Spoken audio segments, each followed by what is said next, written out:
I started really listening to music when I was about 10 years old, and I fell in love with it. By 12, I had a guitar in my hands. Now, I play 3 to 4 hours a day, and I never go to bed without playing at least an hour. In a world where rock stars often chase fame through chaos, controversy, and reinvention, Lifson carved his own path, quietly, deliberately, and with unwavering authenticity. His story doesn't begin on arena stages or flashy magazine covers. It begins in a small Canadian town with immigrant roots, old world discipline, and a guitar that would one day reshape the landscape of progressive rock. Welcome to Starloop News, where today we take a deep dive into the life, legacy, and quiet revolution of a true rock icon, Lifson, born Aleksandar Živojinović on August 27, 1953. In Fernie, British Columbia, Alex was the son of Serbian immigrants who relocated to Toronto in hopes of a better life. At home, he spoke Serbian. On the streets, he learned English. Like many first-generation kids, Alex lived between two worlds. One, defined by his parents' expectations, the other by the boundless possibilities of Western youth. While his father dreamed of a future for him in medicine, Alex's heart beat to a different rhythm, one powered by 6 steel strings and the raw energy of rock and roll.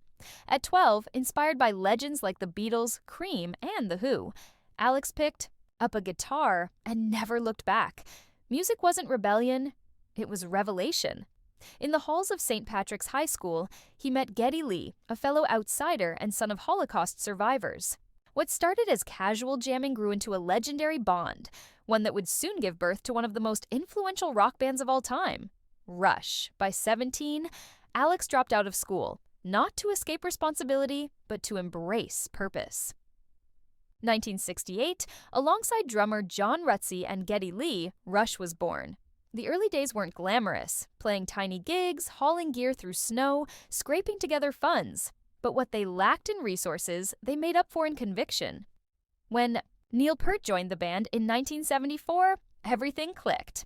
With Geddy's voice, Neil's lyrical mind, and Alex's signature guitar style, Rush became a force of musical evolution. Their sound wasn't made for radio, but it was made for the soul. Albums like 2112, Caress of Steel, and Fly By Night broke every rule, blending storytelling with sonic complexity. Through it all, it was Alex's guitar that gave Rush its emotional weight. He wasn't flashy, he was thoughtful.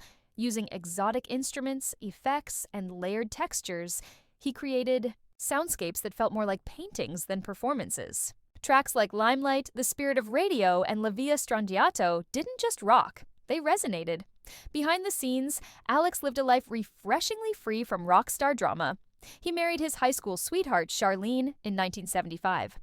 They built a life, raised 2 sons, and avoided the chaos that consumed many of their peers. Even when a 2003 New Year's Eve party led to an altercation involving his son, Alex's actions showed nothing but fierce loyalty and love.